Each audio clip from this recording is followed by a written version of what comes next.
Et si il n'y a pas d'accord sur les travaux ou sur le financement? Comme mentionné dans le module 1, les formalités liées à l'organisation des copropriétés existent justement pour permettre de gérer des situations de désaccord entre copropriétaires.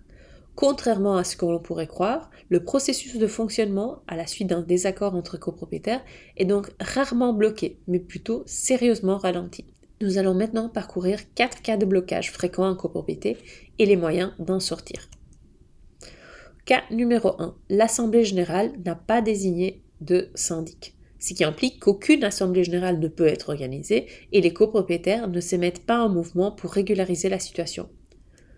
La première solution est que les copropriétaires possédant au minimum 1/5 des quotes-parts dans les parties communes peuvent convoquer une assemblée générale afin de désigner un syndic, qui peut par la suite reprendre l'organisation des assemblées générales. Ou, le cas numéro 2, un copropriétaire peut réaliser une requête signée par un avocat donc payante en vue de la désignation d'un syndic judiciaire. Ce dernier, à ce moment-là, pourra organiser une assemblée générale. Cas numéro 2. Un ou plusieurs copropriétaires estiment que l'assemblée générale ne s'est pas déroulée dans des conditions imposées par la loi. Par exemple, concernant les votes, le quorum ou les majorités requises. Le copropriétaire peut lancer une action devant le juge de paix pour annuler la décision prise en déant la période de contestation de 4 mois. Si le jugement valide la contestation, qui porte sur des conditions de forme, le syndic organise une nouvelle AG de manière à revalider le vote.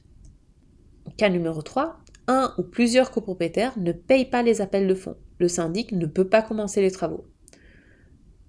La première chose à faire, c'est que le syndic peut faire des rappels et de mise en demeure pour les copropriétaires concernés.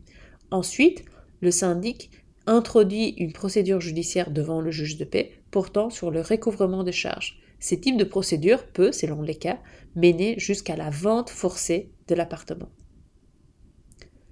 Cas numéro 4. Un petit nombre de copropriétaires refuse de mettre en œuvre des travaux et empêche l'association des copropriétaires d'atteindre le quorum décisionnel.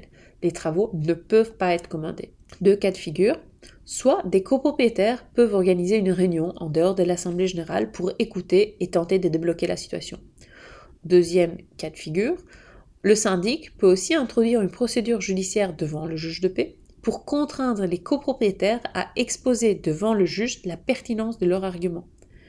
Si le juge estime que les raisons du vote contre ne sont pas légitimes ou qu'elles impactent de façon disproportionnée le droit des autres copropriétaires, la notion de abus de minorité pourrait être invoquée.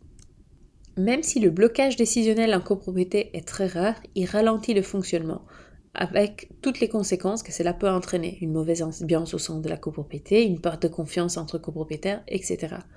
En outre, une copropriété assortie de conflits est rarement la première à s'engager dans la mise en œuvre de travaux.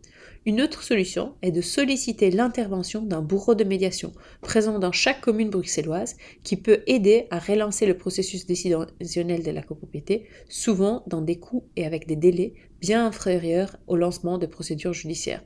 Des liens utiles sont repris en description.